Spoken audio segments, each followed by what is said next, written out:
नमस्कार, आप देख रहे हैं आज तक। आपके साथ मैं हूं सईद अंसारी।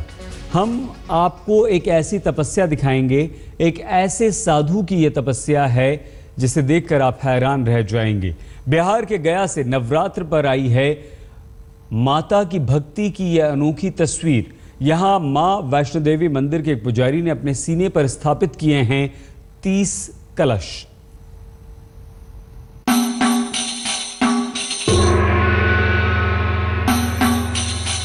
ऐसी भक्ति आपने नहीं देखी होगी। के नाम पर ऐसा भक्त आपने नहीं देखा होगा। भक्ति की शक्ति की अनोखी तस्वीर देखिए। बिहार के गया में वैष्णव देवी मंदिर के एक पुजारी ने अद्भुत भक्ति दिखाई। शहर के गोल बगीचा इलाके में स्वामी रक्तांबर जी महाराज ने नवरात्र में अपने सीने पर 30 कलश स्थापित किए हैं।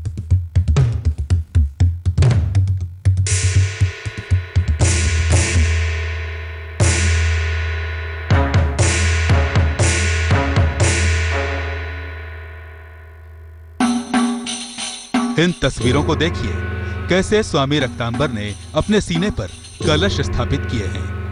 1, 2, 3, 4, 5 नहीं, पूरे 30 कलश।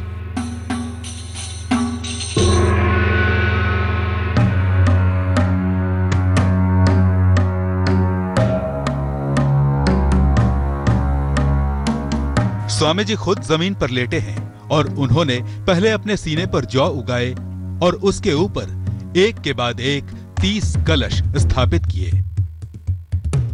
देखिए, स्वामी जी के पूरे सीने पर जौ उगे हुए हैं। स्वामी जी का दावा है कि वो पिछले 15 साल से अपने सीने पर ऐसे ही कलश की स्थापना हर नवरात्रि के दौरान करते हैं। आम लोग जब जगह होते हैं तो 1-2 घंटे ही एक जगह सीधे लेटे रहने में परेशानी होने लगती है, लेकिन स्वामी रक्तांबर जी महाराज का दावा है कि वो नवरात्र के 9 दिनों तक ऐसे ही रहेंगे। स्वामी जी का कहना है कि उनके सीने पर यह कलश देश में 51 शक्तिपीठों के नाम उनका संकल्प है। 51 शक्तिपीठ के नाम पर मैंने 51 शक्तिपीठ के नाम पर 51 कलश स्थापित किया, जो अभी तक बिहार में ये पहली बार हुआ है। जन लोगों को ये जो तमोगुण बढ़ रहा है, जो नकारात्मक शक्ति उत्पन्न हो रहा है, ये भक्ति के भावना से ये सत्य को दिखाना पड़ता है कि ये परमात्मा के प्रति पूर्ण रूप से समर्पण होने पर ही परमात्मा का साक्षात्कार हो सकता है। स्वामी जी को कोई परेशानी न हो, इस बात का पूरा ख्याल उनके भक्त रख रहे हैं। कोई उनका सिर दबा रहा है तो कोई पैर। इस बात का पूरा ध्यान रखा जाता है कि स्वामी जी को कोई परेशानी न हो। सीने पर 51 कलशों की स्थापना की खबर सुनते ही उन्हें देखने के लिए दूर दूर से श्रद्धालुओं की भीड़ भी जुट रही है। विमलेंदु चैतन्य, गया आज तक। तो ये एक पुजारी की कठिन तपस्या थी जो आपने देखी, और अब हम आपको हौसले और हुनर की एक तस्वीर दिखाते हैं जिसे देखकर आप हैरान रह जाएंगे। नवरात्र में जगह जगह गरबे के रंग देखने को मिल रहे हैं, लेकिन मध्य प्रदेश के इंदौर में दृष्टिहीन छात्राओं ने गरबे की धुन पर बिल्कुल प्रोफेशनल अंदाज में डांस कर सबको चौंका दिया।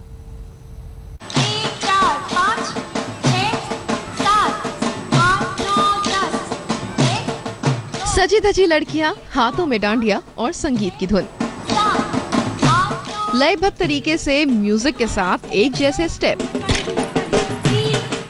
हाथों में डांडिया लेकर बड़े से गोल घेरे में गरबा करती सजी धजी लड़कियां। म्यूजिक बदलने के साथ ही इंस्ट्रक्टर की आवाज पर डांस का स्टेप भी बदल जाता है। पहली नजर में ये तस्वीरें आम गरबा की नजर आ रही हैं, लेकिन हम अगर यहाँ ये कहें कि प्रोफेशनल डांसर्स की तरह गरबा कर रही ये लड़कियां देख नहीं सकती, तो शायद आपको यकीन न हो। लेकिन आप जिन लड़कियों को डांस करते हुए देख रहे हैं वो दरअसल दृष्टिहीन हैं, देख नहीं सकती, लेकिन गरबा को लेकर उनका जुनून देखते ही बनता है। इंदौर के महेश दृष्टिहीन कल्याण संघ की तरफ से आयोजित इस कार्यक्रम में दृष्टिहीन लड़कियां बिल्कुल सधी हुई डांसरों की तरह गरबा करती दिख रही हैं। हर स्टेप बेहद सदा हुआ। जैसे ही इंस्ट्रक्टर नंबरों के जरिए इन दृष्टिहीन छात्राओं को निर्देश देती, म्यूजिक बदलने के साथ ही इन छात्राओं का डांस करने का स्टेप भी बदल जाता।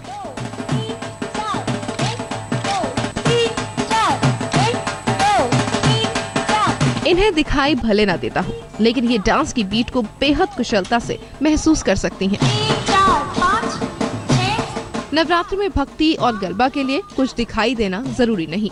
ये तो इन दृष्टिहीन लड़कियों की भक्ति की शक्ति है जो ये शानदार तरीके से डांस कर रही हैं। ब्यूरो रिपोर्ट, आज तक। प्रधानमंत्री नरेंद्र मोदी के स्वच्छता मिशन का प्रभाव भी गरबा पंडालों में नजर आ रहा है। गुजरात के वडोदरा में गरबा पंडालों में लोग गरबे के साथ साथ स्वच्छता अभियान को भी बढ़ावा दे रहे हैं। नवरात्र पर देश भर में गरबे की धूम मची है, लेकिन गुजरात में तो गरबे का कहना ही क्या। आमतौर पर गरबे में ड्रेस और डांस की थीम देखने को मिलती है, लेकिन इस बार वडोदरा में कुछ ग्रुप ऐसे भी दिखे जो गरबा में डांस की मस्ती के साथ ही सामाजिक जागरूकता का संदेश देते नजर आए। वडोदरा में गरबा प्रेमियों पर प्रधानमंत्री नरेंद्र मोदी के स्वच्छता अभियान का भी असर नजर आया। पीएम कई बार लोगों से स्वच्छता अभियान से जुड़ने की अपील कर चुके हैं। पीएम की अपील का ही असर है कि वडोदरा में गरबा खेलने पहुंचा युवाओं का ये ग्रुप अपने साथ सफाई का संदेश देने वाला प्लेकार्ड भी लेकर आया। इन युवाओं का मानना है कि क्लीन इंडिया मिशन को जन जन तक पहुंचाने के लिए गरबा से बेहतर कोई रास्ता हो ही नहीं सकता। हम सयाजीराव महाराज का उसको डेडिकेट करना चाहते हैं कि हम उसकी धरती पे खेल रहे हैं, तो हम उस टॉपिक पर हम उसको डेडिकेट करना चाहते हैं और स्वच्छ गुजरात के बारे में हम दुनिया को दिखाना चाहते हैं। हाँ, क्योंकि सब लोग गरबा खेलने आते हैं, गुजरात का ये फेवरेट फेस्टिवल है, सब लोग गरबा देखने आते ही है, तो ये सबसे बेस्ट माध्यम है कि सबको बता सके कि हमको हमारा सिटी नहीं हमारा देश क्लीन करना चाहिए। गुजरात में नवरात्र के मौके पर गरबा पंडालों में बड़ी संख्या में लोगों की भीड़ जुटती है। ऐसे में गरबा पंडाल में स्वच्छता अभियान की ये पहल वाकई एक नई मिसाल बन सकती है। वशिष्ठ शुक्ला, वडोदरा, आज तक। दिल्ली में भी एक मिनी बंगाल बसता है। यहाँ भी दुर्गा पूजा की रौनक देखते ही बनती है। इस बार दिल्ली के ज्यादातर बड़े दुर्गा पूजा पंडालों में खास तौर पर इको फ्रेंडली थीम रखी गई है।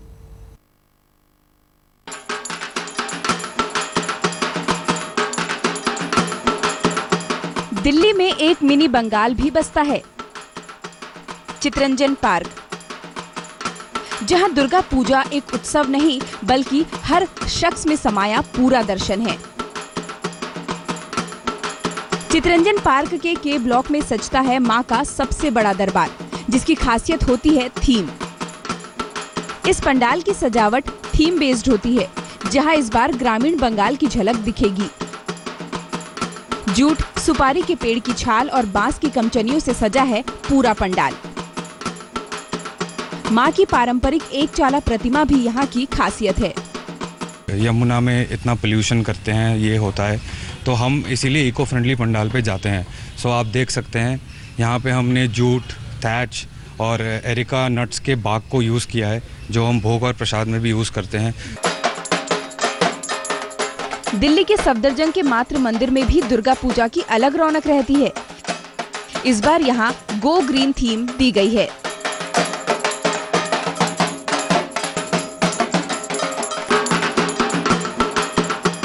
यहाँ से आपको लिए चलते हैं दिल्ली के आरामबाग इलाके के दुर्गा पूजा पंडाल में। यहाँ दुर्गामार थीम के साथ महिला सशक्तिकरण का संदेश दिया गया है। सबसे खास है स्वागत द्वार पर बनी आदिवासी महिला की ये कलाकृति। फाइबर ग्लास से बनी 40 फीट की ये कलाकृति डोकरा आर्ट से प्रेरित है। पंडाल के भीतर भी महिला सशक्तिकरण की कई तस्वीरें देखी जा सकती हैं। अंदर में आपको मिलेगा सेलिब्रिटी दुर्गा, जो आज के दिन में समाज के हर स्ट्रगल के साथ भी निकल के एक सक्सेस का एक ऊपर टॉप में चढ़ा है। उन सब का अंदर में आपका उसका कैनवास में पेंटिंग रहेगा। सिंदूरी माहौल में ढाक नगाड़ों के ढोल के साथ, उल्लू की ध्वनि के साथ मां को विदा कर दिया जाता है, बस इसी उम्मीद से कि मां अगले बरस आशीर्वाद देने फिर आएंगी। कोलकाता जैसी दुर्गा पूजा की भव्यता भले दिल्ली में ना दिखे, लेकिन दिल्ली के दुर्गा पूजा पंडालों में नवरात्र के आखिरी 5 दिनों की रौनक देखते ही बनती है। और इस बार तो जिस तरह से इन पंडालों ने इको फ्रेंडली अवतार अपनाया है, वो दूसरे लोगों के लिए भी एक नजीर है। रोशनी ठोकने, दिल्ली आज तक। यहाँ पर हम रुक रहे हैं, बस कुछ देर के लिए लौटेंगे तो माँ दुर्गा। कोलकाता के देश प्रिय पार्क में बनाई गई है दुनिया की सबसे ऊंची मां दुर्गा की प्रतिमा। 88 फीट से भी ऊंची प्लास्टिक और फाइबर से बनी इस मां दुर्गा की प्रतिमा को देखने के लिए लोगों की इतनी भीड़ उमड़ी के हालात बेकाबू हो गए और इसके बाद इस प्रतिमा को ढक दिया गया। वहां पहुंची हमारी संवाददाता मनोज्ञा लोईवाल भी। पश्चिम बंगाल में दुर्गा पूजा के दौरान पूजा पंडालों में भीड़ होना एक आम बात है, लेकिन देशप्रिय पार्क पूजा पंडाल में जहां विश्व की सबसे बड़ी दुर्गा बनी है, जो करीब 90 फीट ऊंची है, वहां इतनी भीड़ हो गई कि भगदड़दायक सिचुएशन हो गई। उसके साथ साथ अब कोलकाता पुलिस ने इस पूरे पंडाल में एंट्री बंद कर दी है। मैं इस समय हूँ देशप्रिय पार्क पूजा पंडाल के सामने, जहाँ आप देख सकते हैं मूर्ति को ढक दिया गया है। सफेद कपड़े से ढकी हुई इस मूर्ति में एक बात तो साफ है कि अब लोग जितना भी देख सकते हैं दूर से देख सकते हैं। पंडाल के अंदर सारी एंट्री बंद है। करीब 6 गेट बनाए गए थे, लेकिन सारे बंद कर दिए गए हैं। विश्व की सबसे बड़ी दुर्गा देखने के लिए लोगों में अभी भी उत्सुकता है। दूर दराज से लोग आ रहे हैं, लेकिन उन्हें सिर्फ दूर से ही दर्शन करने को मिल रहा है। पश्चिम बंगाल के इतिहास में ये पहली बार हुआ है जब किसी दुर्गा पूजा पंडाल को बंद करना पड़ा है। अतिरिक्त पुलिस सुरक्षा व्यवस्था दे दी गई है, लेकिन पुलिस का कहना है कि जो आयोजक हैं उन्होंने सारी परमिशन नहीं ली थी। ऐसे में सवाल ये भी उठता है कि अगर परमिशन नहीं ली थी तो कोलकाता पुलिस ने उन्हें अब तक ये आयोजन करने ही क्यों दिया। फिलहाल ये कहना गलत नहीं होगा कि पंडाल में जाने वालों के लिए और पूजा के दर्शन करने वालों के लिए ये एक ऐसा दिन है जो काले शब्दों में लिखा जाएगा। कैमरामैन श्याम सुंदर घोष के साथ मनोज्ञा लोईवाल, कोलकाता आज तक। होते हैं बस कुछ ही देर में हाजिर। आप बने रहिए हमारे साथ और देखते रहिए आज तक।